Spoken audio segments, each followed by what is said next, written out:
listening to the Philanthropisms podcast with Rodri Davis.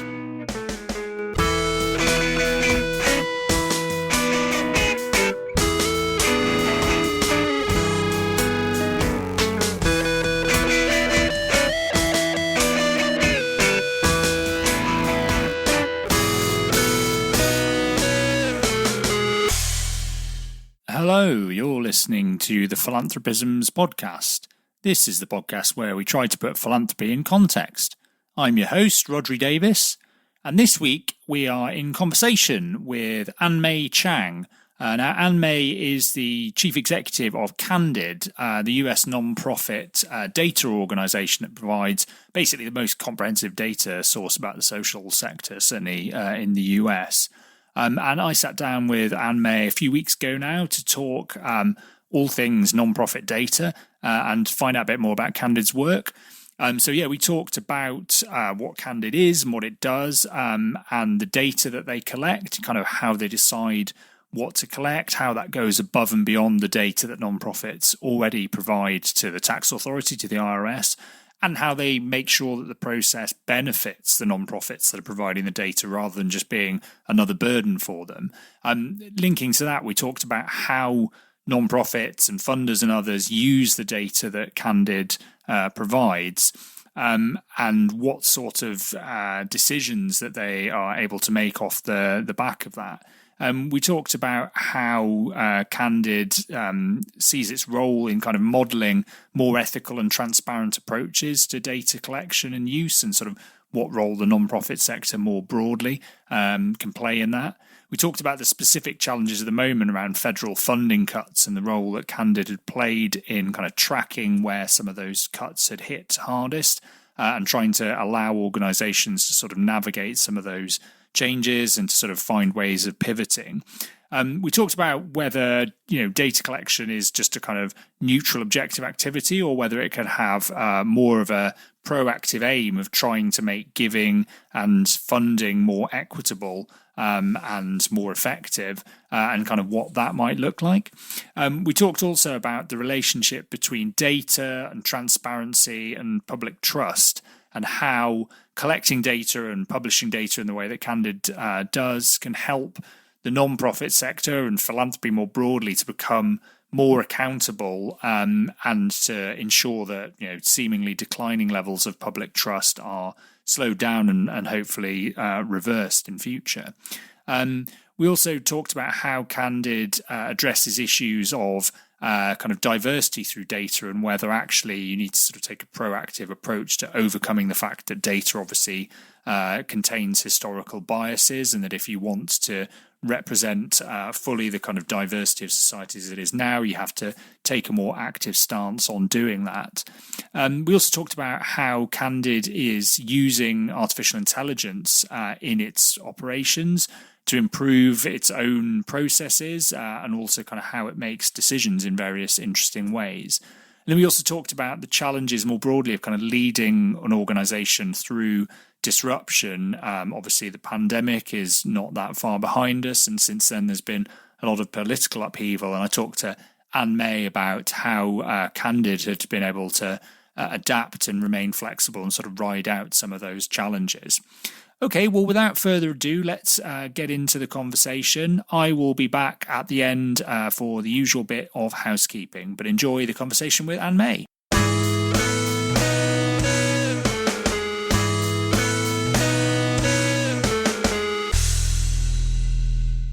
Okay, great. Well, I'm here with Ann Mei Chang. Hi there, Ann Mei. Hey, Rodri. Thanks for having me on your show. Oh, no, it's great to have you. And yeah, as everybody who's listened to the intro will know, you are the CEO of Candid, the non-profit data organisation in the US. I'd love to get into lots of issues around the work that you guys do, the role that you play within the non-profit ecosystem in the US, and lots of the kind of issues around data, and particularly how that relates to the kind of emergence of new technologies and new capabilities at the moment. But maybe the best place to start for people listening is for you to just tell us a bit about what Candid actually is as an organization, how it came about, and what you guys do. Thank you. Well, Candid is a nonprofit in the United States. We're a data and tech nonprofit.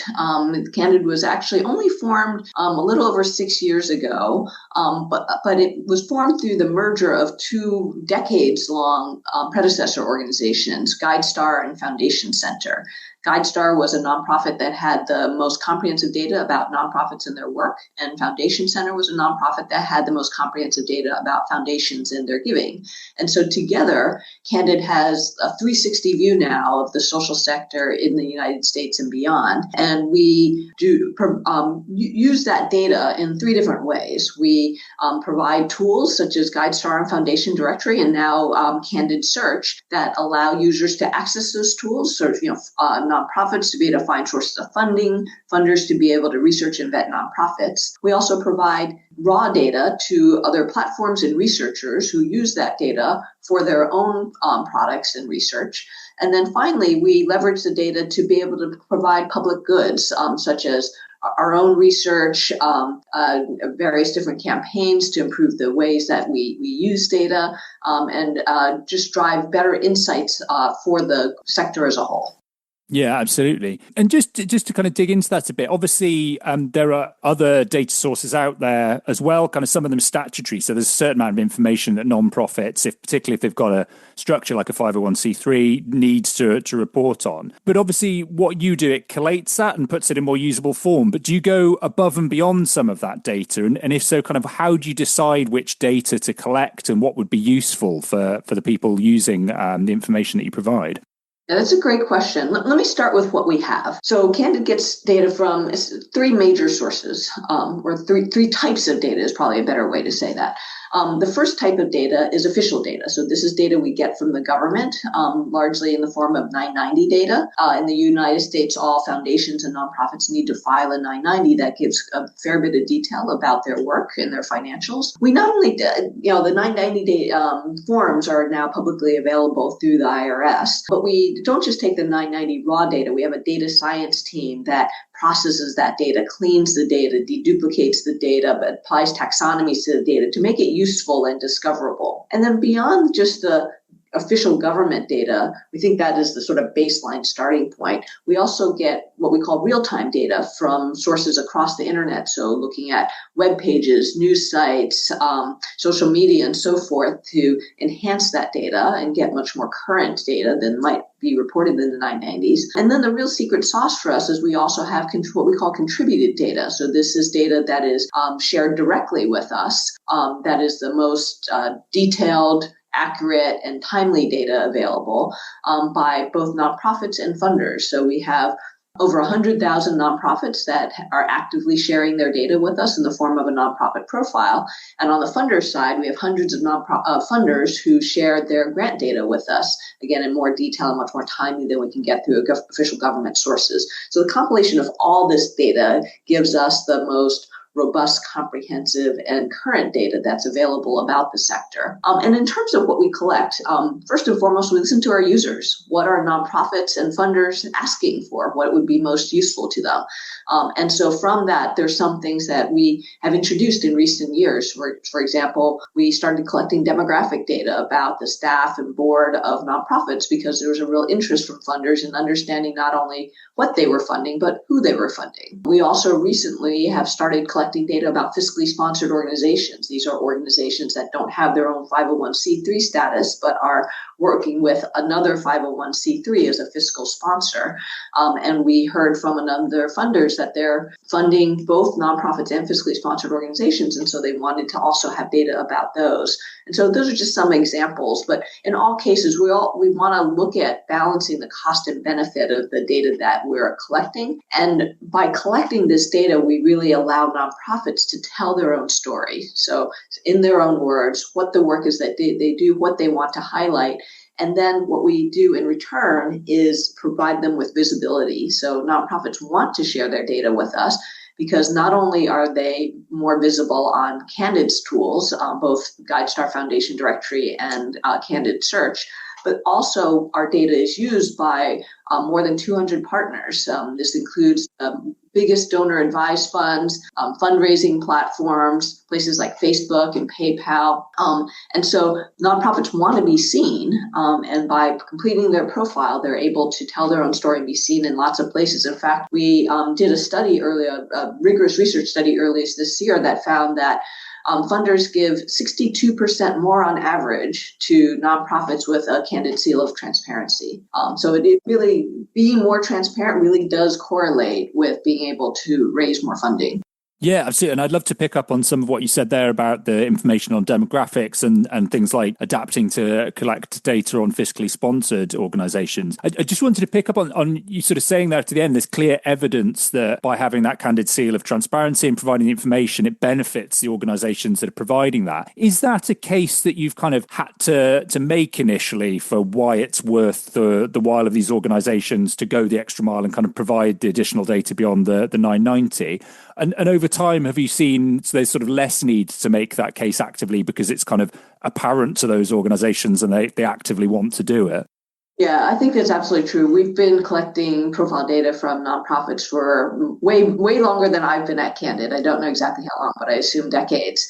And I think initially that's a case that we had to make. Why provide your data in yet another place? But I think that's one of the reasons we fielded the research report. There was an older research report that had similar findings, but it had become quite dated. And so we do think it's important to make the case. I think nonprofits are, getting funding is essential for nonprofits. So nonprofits are always looking for ways they can invest their time and resources that help them raise more money. And filling out a profile is a very inexpensive way to really increase your odds of raising more funding. So I think it's been a really strong case. And of course, as it becomes more and more widespread, now it's sort of like a LinkedIn profile. Like, most nonprofits, it's just part of the doing business is you fill in the Candid profile. So that people who are looking to fund you, to partner with you, to volunteer with you, have a place to find out more about you in a richer way than just your black and white 990s. So I think that case has become easier and easier over time. Yeah, absolutely. And you said a bit already about how there's a whole range of different organizations using the data as well as contributing it. Maybe you could just kind of unpick a little bit more some of the ways in which they're using that data. Kind of what ways have you seen that organizations are making use of the data you provide to kind of improve their own services or to make funding either kind of more equitable or more efficient or more effective?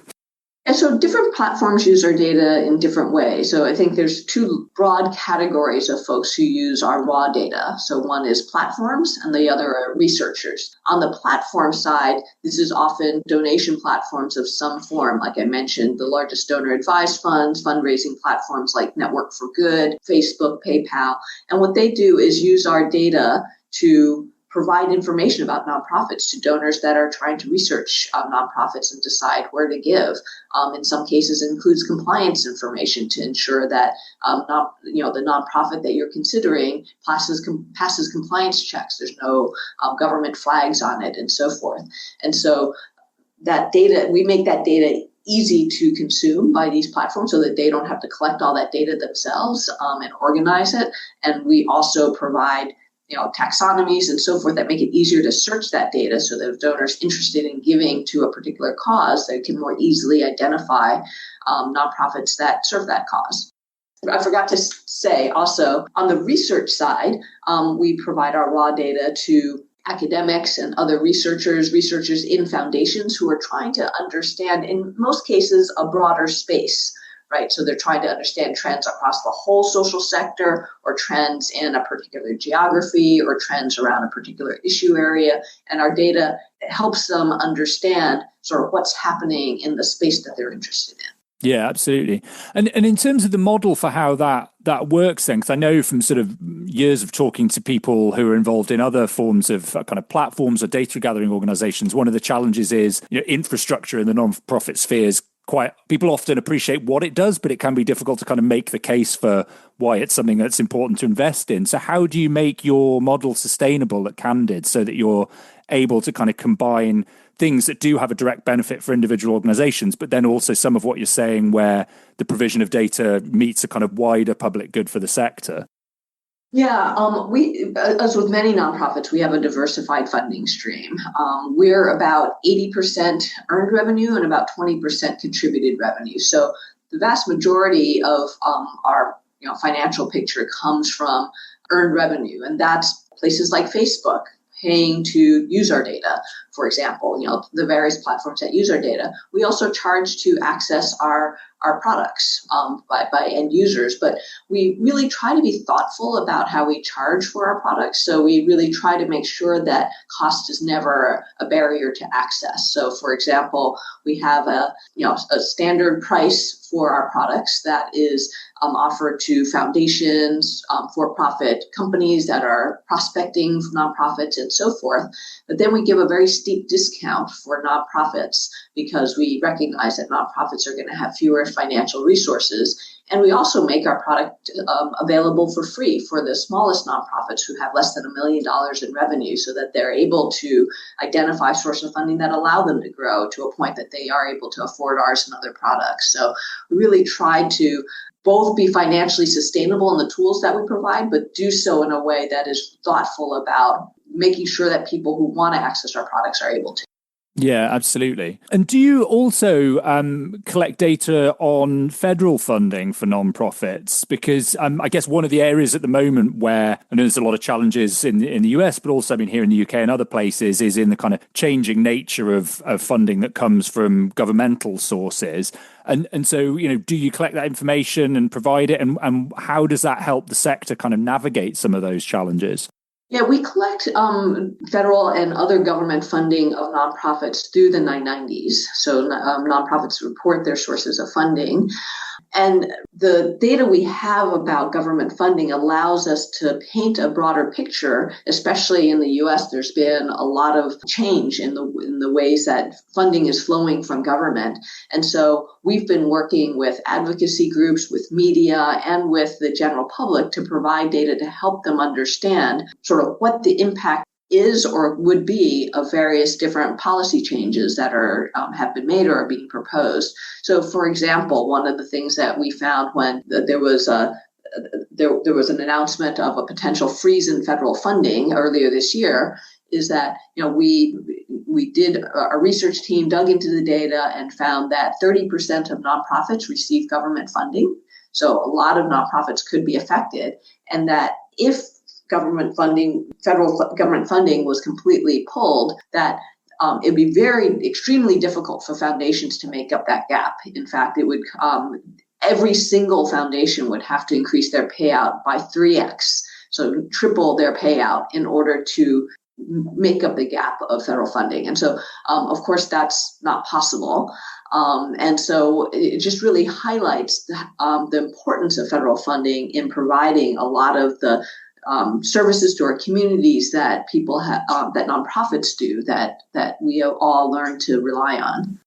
And when it comes to that sort of work, which obviously is kind of informing sector level advocacy in a way, or kind of highlighting it, is your role at Candid to use the data you have and kind of provide that for others then to work with? So do you kind of see that as your role in relation to advocacy, or are you yourselves to some extent, positioned as an advocate organization for the sector? Yeah, we primarily see our role as the data provider for the advocates. So we work very closely with all the leading advocates to equip them with the data that they need to make a fact-based case for whatever policies that they are discussing.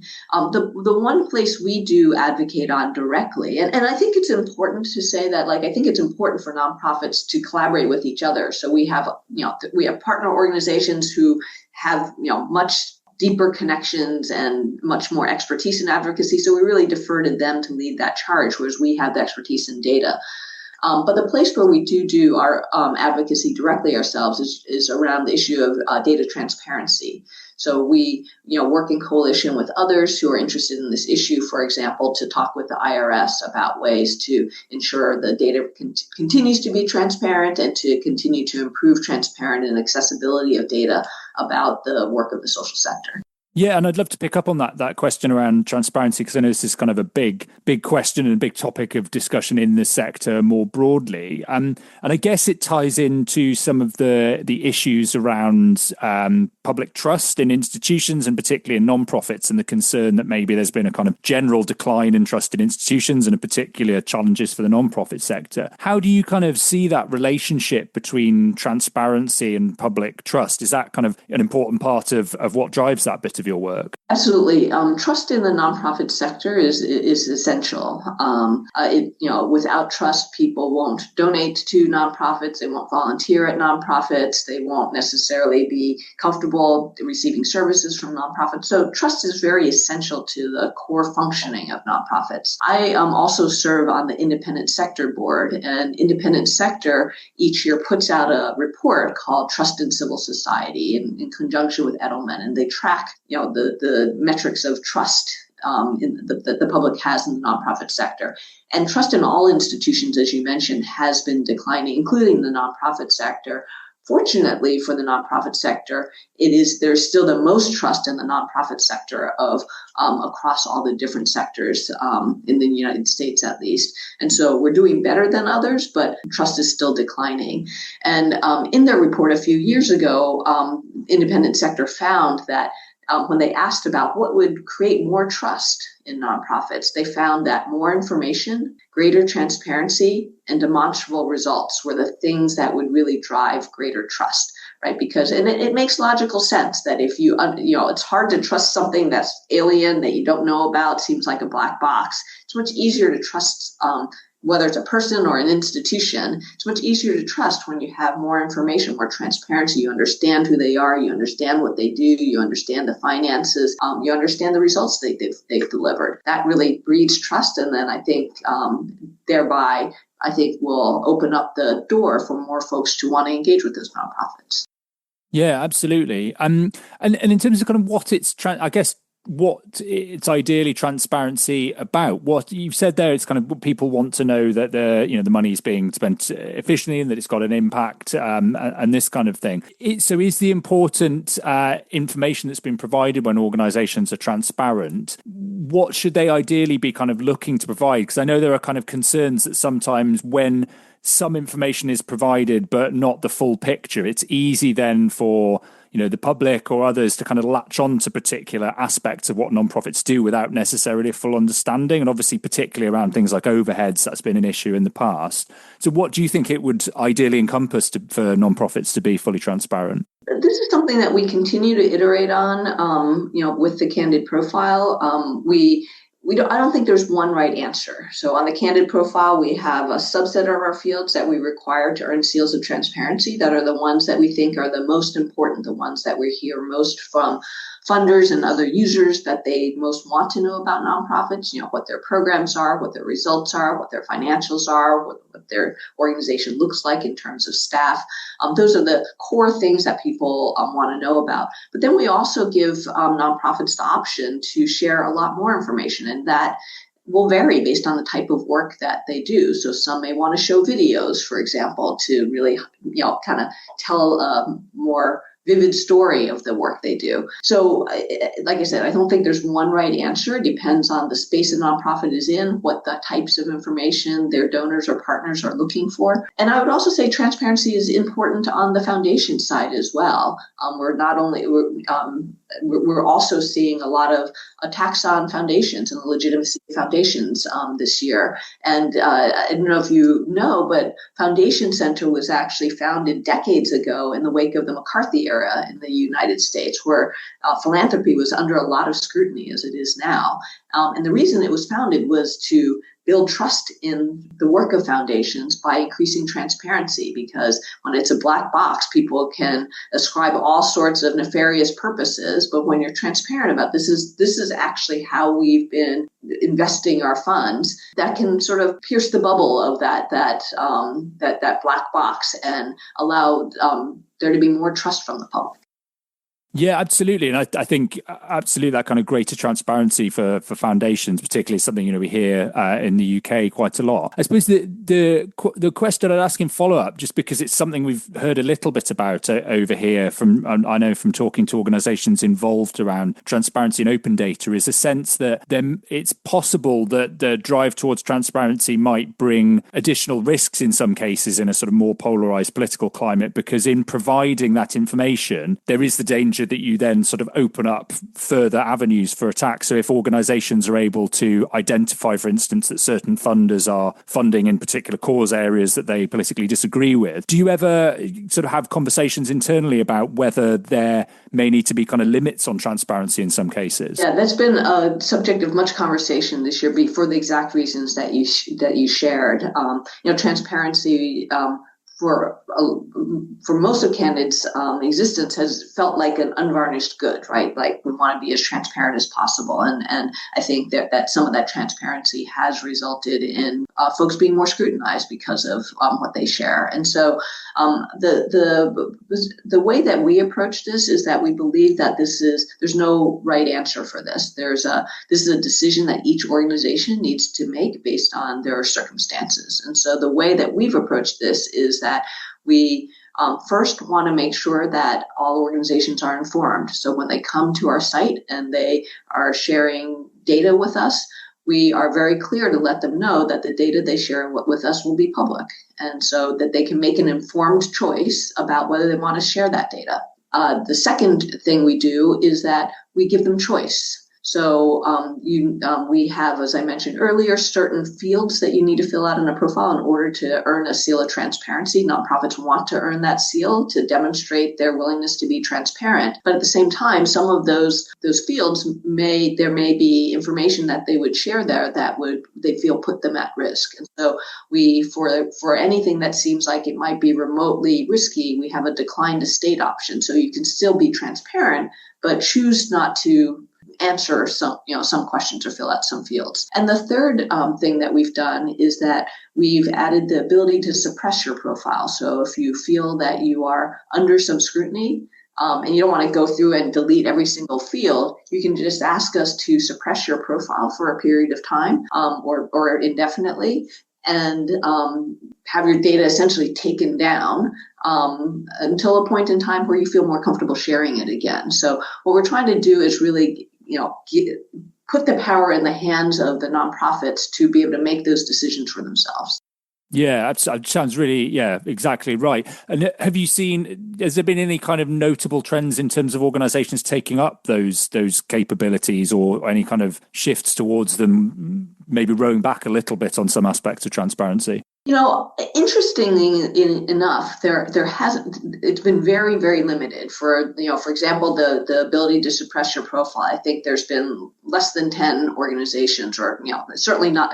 I haven't gotten the number most recently, but a very small number that have asked to do that. And so I think there's a lot of concern about and fear, certainly, that we hear across the sector, but we have not yet seen that translate significantly into people changing their behavior. Yeah, that's really reassuring to hear, I think, because it's, as you say, it can be sometimes almost a kind of perception of the issue can then create the issue itself. So it's probably good if that isn't happening. You mentioned before that kind of as well as the information on the work that nonprofits are doing, you also collect demographic information on the nonprofit sector itself. I'd love to sort of hear a bit more about that and kind of why the organization felt that was important and what you've learned and how you've used some of that information. Yeah, so we started collecting demographic data, I think, like around 2018, 2019. And as with all the data we collect data that is being asked for, that funders are looking for. And I think especially in 2020, with the racial reckoning in the U.S., there was a surge of interest from funders who wanted to understand not only what they were funding, but who they were funding. Are we really being equitable in the portfolio that we've created? And so the demographic fields in the Candid profile allow nonprofits to share that data one time in a standardized way that then foundations are able to make use of. We have a campaign called Demographics via Candid that has, I think, almost 200 partners now, where funders are basically signing up to partner with us and agreeing to, rather than using their own custom survey or questions, to use the standard that we've set at Candid in consultation with the sector, so that nonprofits can share that data one time in a way that can be reused by anybody who needs it. And so that data at the foundation level is giving foundations the ability to benchmark their portfolios, to understand sort of what the makeup is of their portfolio as a whole. They can then benchmark that against industry standards, against their peers, and so forth, and help them make more informed decisions, and help them recognize where there may be parts of their portfolio that are skewed in ways that they didn't intend, and therefore make better decisions. We also, that demographic data can be used in aggregate across not just a foundation, but across the whole sector, to understand some broader trends. And so last year we issued a report called the State of Diversity in the U.S. Nonprofit Sector that analyzed the demographic data we had collected up till then, which represented about 60,000 nonprofits, by far the most comprehensive data set available. I think now it's closer to 80,000. And that allowed us to gain insights about the sector that we've all suspected but never had hard data behind. So just a couple data points. One is that we found that the nonprofit sector as a whole is very racially diverse, but when we consider all staff, but when we look at leadership, it's not so much. So, for example, 47% of all staff identify as white, so less than half of all staff of nonprofits identify as white. However, 70% of CEOs and 66% of board members identify as white, right? So there's a real difference between the leadership of nonprofits and the staff of nonprofits. Another thing we found is that nonprofits that are majority led by people of color have fewer financial resources. So for nonprofits that are majority white led, their financial resources are 54% higher than they are for ones that are majority led by people of color. And so that's a significant delta. So these kinds of data points really help us identify where there are places in the sector where funding is not necessarily being equally distributed, and there may be other factors at play. Yeah, absolutely. And I mean, really striking figures. I think pressingly, in some ways unsurprising, I think the disparity between the overall picture in terms of racial diversity and what it looks like in kind of leadership positions. I'm really interested in whether you, within that research, also you distinguished between non-profits, kind of operating organizations, and funding organizations or foundations as well. Because I know from previous conversations I've had with people in the foundation sector in the US that some of them are kind of keenly aware that the issues around lack of racial diversity are much more stark on that side of the equation, and whether you'd seen any kind of foundations use some of the data you provide to kind of shine the lens on their own part of the sector in particular and ask questions about that. Yeah, I don't recall if we had data broken out by foundations in that report, but I do know that we've talked to many foundations that have used our data to look at themselves and look at the makeup of their own organizations as well as organizations that they fund. Yeah. Well, that's good to know, because again, as you say, it's kind of starting from a point of being informed, whereas I guess people would have a sense that this is the case just based on their own experience and on anecdote, but actually having the figures to back that sense up is really important. One thing I really wanted to ask you about, because obviously the context for the work that you do around gathering and providing information and data, that has been important for decades now. And I think, there's still plenty more work to do in terms of kind of building up that nonprofit data supply. But people, I guess, are kind of increasingly aware that there's an additional angle to this, which is the fact that this data potentially provides the raw material for some of the emerging technologies, particularly AI, that we're kind of only really starting to see have an impact on the nonprofit sector. I'd just be really interested, both in kind of how you understand your role as a provider of data in relation to AI in the sector, and also whether as an organization you yourselves have started to make use of some of those tools. Yeah, absolutely. So, we've always been a data organization, and I think that in the age of AI, data has become even more important, because data is the fuel that makes the AI runs on. AI can't do anything without data. So we think that good, accurate data is going to be ever more important in our world, in the world of AI. We've had a data science team for over a decade that has used machine learning techniques to gather data, clean data, categorize data, and so forth. And so we've had a long-standing tradition of using AI and machine learning techniques within the organization. I was really excited earlier this week, I think just 2 days ago, we announced a partnership with Anthropic for their new Claude for Nonprofits initiative, that we are integrating Candid data through an MCP with Claude, so that users of Claude are able to access Candid trusted nonprofit data through the Claude interface, right, that we're kind of integrating with them. And so I think that's one example of how the data we have can really help power the AI engines that are coming out. We're also looking at ways that we can leverage AI within our own products. So we're doing things with our new product that's just rolling out on Candid.org. We're using AI to offer funder recommendations to nonprofits based on the nature of their work, that we are able to identify based on the type of work they do, the places that they work, and the size of organization, which might be the best funders for them. And we also have rolled out a letter of intent writer, or letter of inquiry writer. This is a first entry point into a funder, where if you do see a potential match, where you can send, like a one-pager to a foundation to tell them about your work and ask for a conversation. And so we have a new mechanism now that uses generative AI to be able to create that letter of inquiry for you that is appropriate for a particular foundation that you think may be a match. So we're constantly experimenting with AI. There's actually a lab site that we have. If you go to candid.org/labs, that has a number of other AI experiments that we are continuing to play with and integrate into our products as they mature.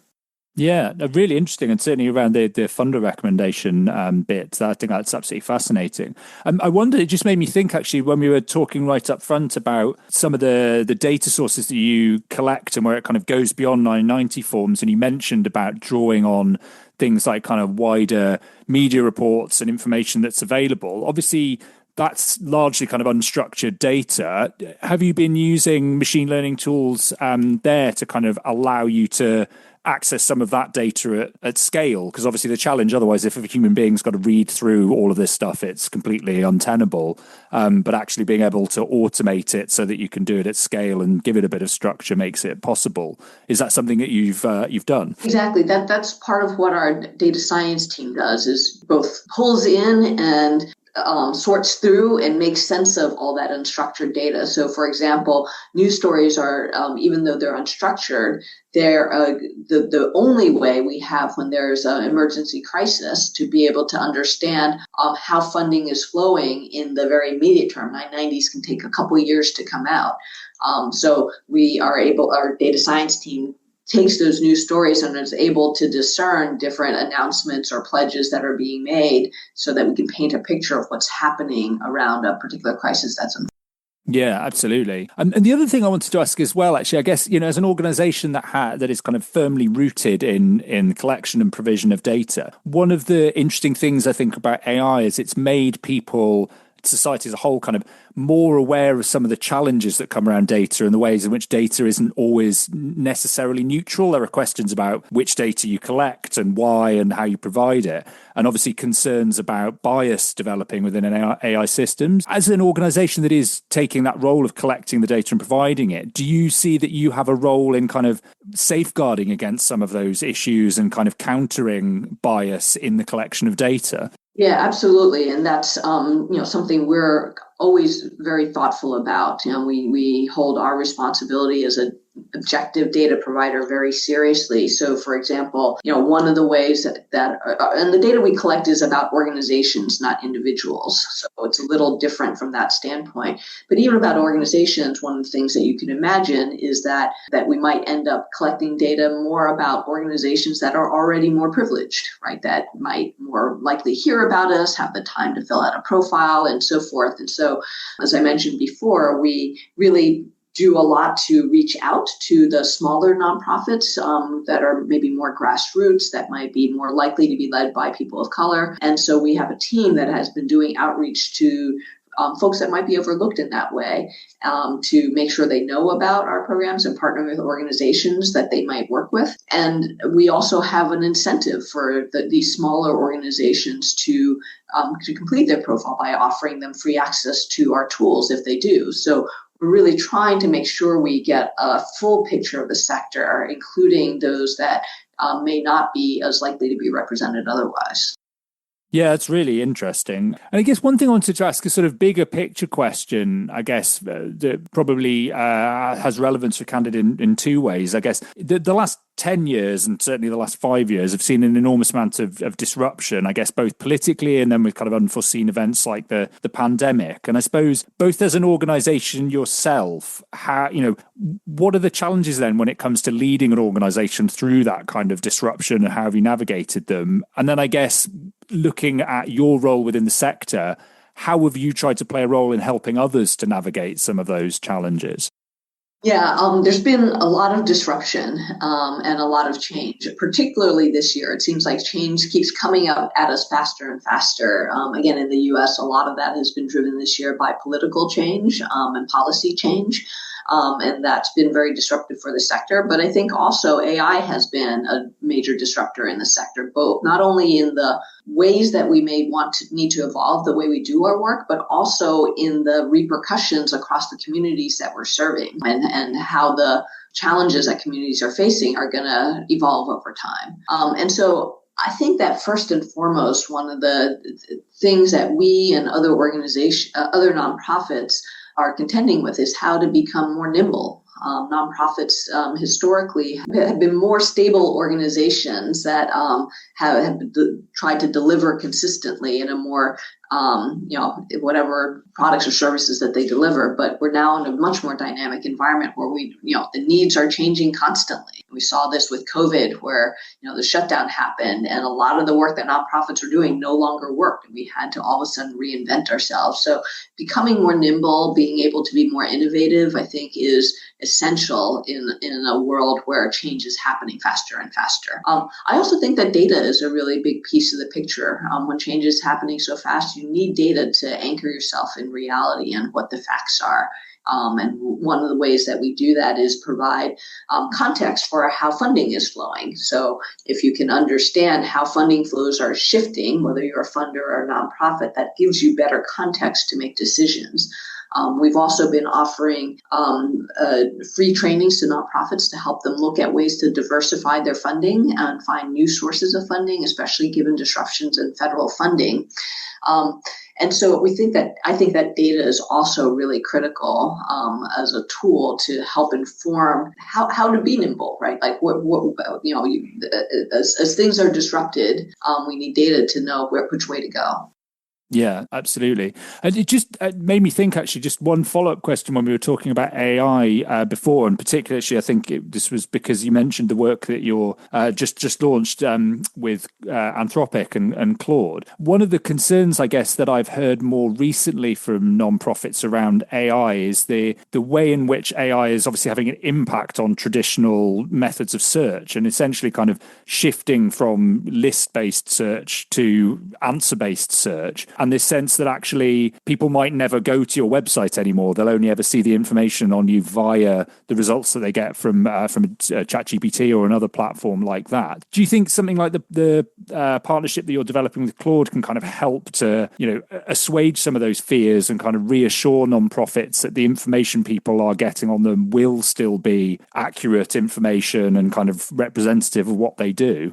Yeah, we see the world is certainly in a moment of change, given AI, the emergence of some of the latest AI technologies, and I think the ways we consume information is likely to change dramatically, just as it has at other points in my lifetime, where we went from working on local PCs to having the web and the internet to having mobile devices. I think this is another inflection point that has yet to settle out, so we don't know exactly what that's going to look like, but it's going to change, and that's why I think accurate data is so important in that change. What we don't want to lose is the ability for nonprofits to be able to tell their own story in the way that they think is most appropriate, and for that data to be as accurate as possible. And so I do see our partnership with Claude as with Anthropic and Claude as a first step in that, one step in that direction, is to ensure that our data is powering some of the new tools that are emerging, so that nonprofits, when they're found by, through using Claude, are also able to reflect the accurate information about themselves.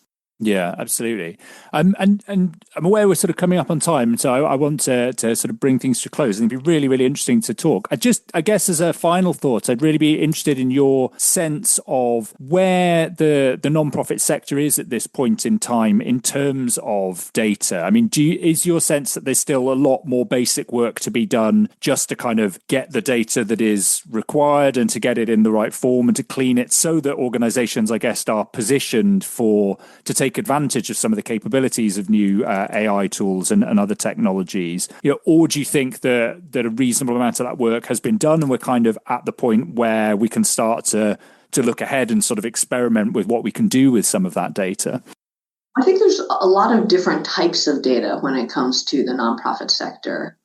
We primarily work with organizational and funding data. And, I think that data is fairly robust. It's continuing to grow. I think its importance will grow over time as AI exposes new ways to really harness that data. And I think there will be more value that nonprofits can get through other types of data, where I think there's still much more opportunity to evolve. So nonprofits have a lot of data about their work, their programs, their beneficiaries. So good data on that front can help nonprofits both increase their impact, better target their work, and better express their results. And so I think there's still huge opportunities for nonprofits to better harness data, and that AI tools will both make it easier and make what you can do with that data and the power that you can derive from that data ever greater over time. Yeah, absolutely. I mean, I think when you see some of the early experiments that are out there and kind of in terms of people applying AI to their cause areas where that data is available, you get a sense of what some of the potential is. But it's certainly early days, but I guess watch that space. Ann Mei, it's just remains to say thanks ever so much for finding the time to come on the podcast. It's been a real pleasure to talk to you and hear about the work at Candid. And certainly, wish you all the best in the future. Thank you so much. It's been a pleasure. And good luck with your podcast.